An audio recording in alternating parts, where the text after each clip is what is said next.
सभी विद्यार्थियों का पुनः आपके अपने इस YouTube चैनल में स्वागत है। अनिवार्य हिंदी कक्षा 12 के अंतर्गत पत्र एवं प्रारूप लेखन अपना जो प्रकरण चल रहा था, अर्धशासकीय पत्र के बाद हमने निविदाएं भी पूरी कर ली थी। 3 उदाहरण हमने अर्धशासकीय पत्र के देखे, 2 उदाहरण हमने निविदा के देखे। आज हम पत्र एवं प्रारूप लेखन के तहत ही कौन सा प्रकरण लेके आए हैं? विज्ञप्ति। जी हाँ, विज्ञप्ति के बारे में हम आज बात करने वाले हैं। विज्ञप्ति क्या होती है, विज्ञप्ति कैसे लिखी जाती है, विज्ञप्ति क्यों लिखते हैं, विज्ञप्ति लिखने के लिए किन किन बातों का आपको ध्यान रखना है, ये सारी बातों पर, इन सारे बिंदुओं पर, इन सारे प्रश्नों पर आज हम यहाँ चर्चा करेंगे। तो सबसे पहले देख लेते हैं विज्ञप्ति के बारे में। जो ये विज्ञप्ति है, विज्ञप्ति सरकारी या गैर सरकारी, ध्यान दें,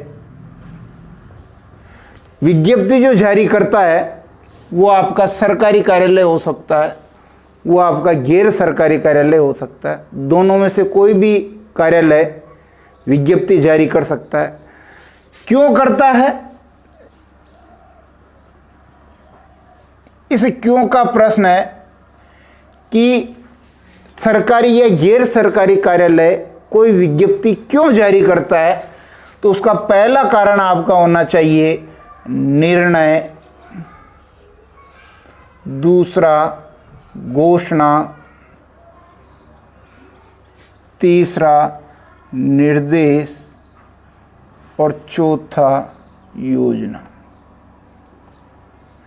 ध्यान दें, यहां मैंने 4 शब्द लिखे हैं। कोई भी ये जो कार्यालय है, कोई भी कार्यालय निर्णय ले रहा है। क्या ले रहा है? निर्णय ले रहा है। कोई भी कार्यालय घोषणा कर रहा है, किसी मुद्दे पर, किसी बात पर, किसी विषय पर घोषणा कर रहा है। कोई योजना हो सकती है। निर्देश दे रहा है और कोई योजना की वो जानकारी देना चाह रहा है। क्या देना चाह रहा है? योजना की जानकारी। इन चारों जो बिंदु है, इन चारों बिंदुओं की जानकारी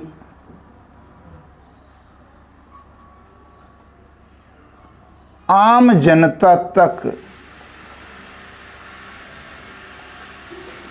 पहुंचाने के लिए,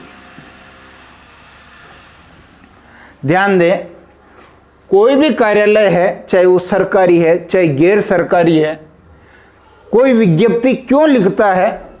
तो वो निर्णय की जानकारी देने के लिए लिखता है, किसी घोषणा से अवगत करवाने के लिए वो लिखता है, निर्देश लोगों तक पहुंचाने के लिए लिखता है, योजना की जानकारी देने के लिए लिखता है। ये 4 खास काम है जिसके लिए विज्ञप्ति लिखी जाती है।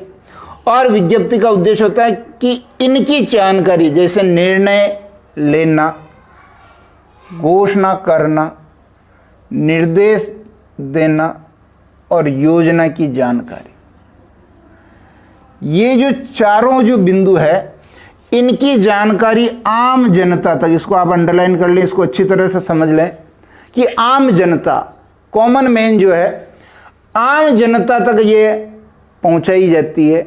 किसके माध्यम से? विज्ञप्ति के माध्यम से।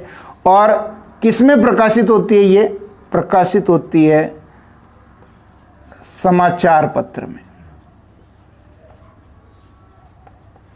किसमें प्रकाशित होती है? समाचार पत्र में। वापस देखें, कोई भी सरकारी गैर सरकारी कार्यालय है, उसने अपने स्तर पर कोई निर्णय लिया है, कोई घोषणा की है, कोई निर्देश दिया है, जनता को कोई निर्देश देना है या योजना की जानकारी देना है, इनके लिए वो आम जनता तक ये अपनी बातें पहुंचाने के लिए कि उसने क्या निर्णय लिए हैं, उसने क्या घोषणा की है, उसके निर्देश क्या हैं या उसने कौन सी योजना बनाई है, इनकी जानकारी आम जनता तक पहुंचे, इसके लिए विज्ञप्ति जारी की जाती है।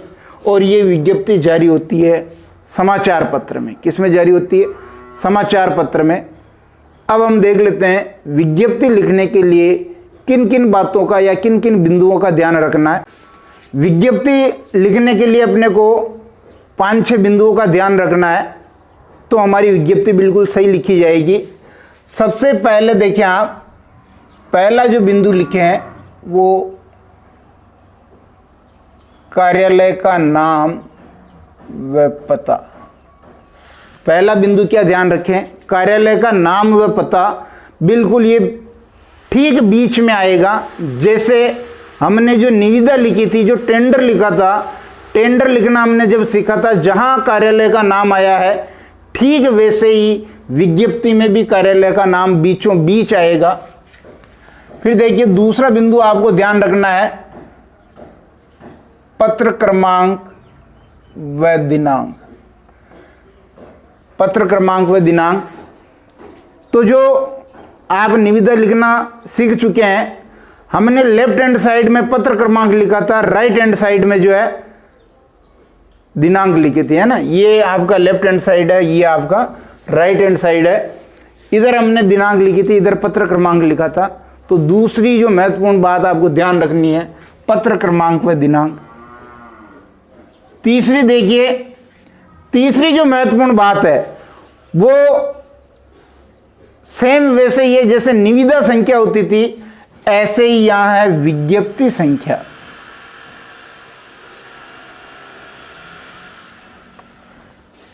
क्या तीसरी महत्वपूर्ण बात, विज्ञप्ति की संख्या लिखनी है। जैसे हमने निविदा सूचना संख्या लिखी थी, ऐसे ही बिल्कुल बीचों बीच विज्ञप्ति की संख्या आ जाएगी। चौथा हो जाएगा विज्ञप्ति का शीर्षक। किस बात को लेकर के आप विज्ञप्ति जारी कर रहे हैं, उसका शीर्षक आपको वहां बीचों बीच लिखना पड़ेगा।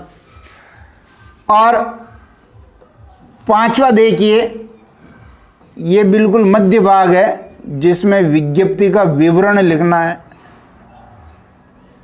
विज्ञप्ति का विवरण उसके ठीक बीचों बीच लिखना है। और छठा जो है, विज्ञप्ति जारी करने वाले, विज्ञप्ति जारी करने वाले अधिकारी का पद नाम। विज्ञप्ति जारी करने वाले अधिकारी का पद नाम बिल्कुल आपके राइट हैंड साइड में नीचे ही नीचे यहां पर जो है पद नाम आएगा। जैसे सचिव हो सकता है, निदेशक हो सकता है, प्रधानाचार्य हो सकता है, जिला शिक्षा अधिकारी हो सकता है। जो भी पद नाम है वो आपके इधर आएगा। हस्ताक्षर नहीं होंगे, केवल पद नाम आएगा। केवल क्या आएगा, पद नाम। इन 6 बातों का जो है आपको विज्ञप्ति लिखते वक्त विशेष ध्यान रखना है। अगर हम इन 6 बातों का विधिवत ध्यान रखेंगे तो हमारी विज्ञप्ति कभी गलत नहीं होगी। हमें आसानी से जो है पूरे से पूरे अंक मिलने की संभावना रहेगी। इस प्रकार ये विज्ञप्ति के बारे में सामान्य जानकारी थी। विज्ञप्ति क्या होती है, कैसे लिखी जाती है, क्यों लिखी जाती है, किन किन बातों का ध्यान रखना चाहिए। निश्चित रूप से ये वीडियो पसंद आया होगा। अब जो हम इसके बाद एक विज्ञप्ति का उदाहरण लिखना सीखेंगे। आप इसका स्क्रीनशॉट ले लीजिए।